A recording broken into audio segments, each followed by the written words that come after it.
Като титуляри за Христо Янев това са Милен Стоев, Божидар Пенчев и Мартин Петков.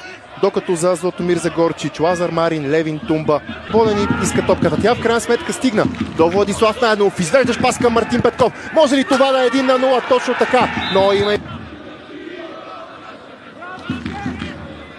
попълнения.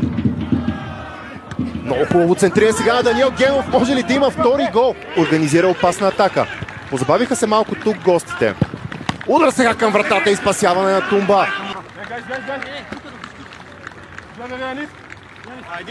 Удара бе на Войт.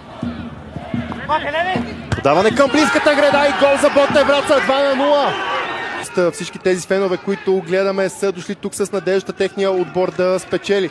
Но дали са се надявали до 24-та минута техния отбор вече да води Димитър Евтимов.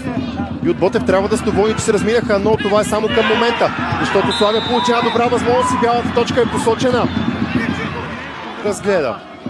Но тук ключов бе шпагата на Иван Минчев. Новата кампания. Да видим. Иван Минчев срещу Димитър Евтимов. Греда! Ботев Враца запазва своя аванс. Ето и отново изпълнение. Гермуш. Много добро отиграва на Гермуш. Това е Роберто Райчев на позиция, която може да шутира Райчев. Славия намалява резултата. Нападател с увереност, с самочувствие. През цялото време бе устремен към вратата, без да гледа какви са неговите отборници в близост. Завършай да продължи към Янис Гермуш. Той обръща фронта на нападението. Роберто Райчев.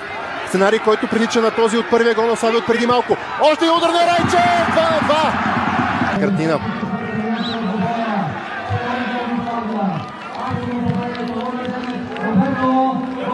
Стоянов.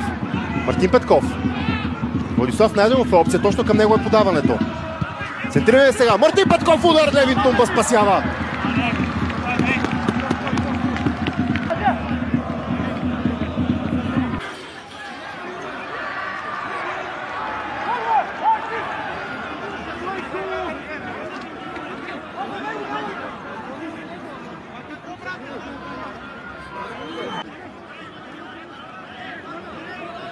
И двамата центриране на Стоев. Този път далеч по-добро. Тук Славия дори доста по-голямо желание в сравнение с първото полувреме и определено е по-активният отбор на терена в цялото второ полувреме.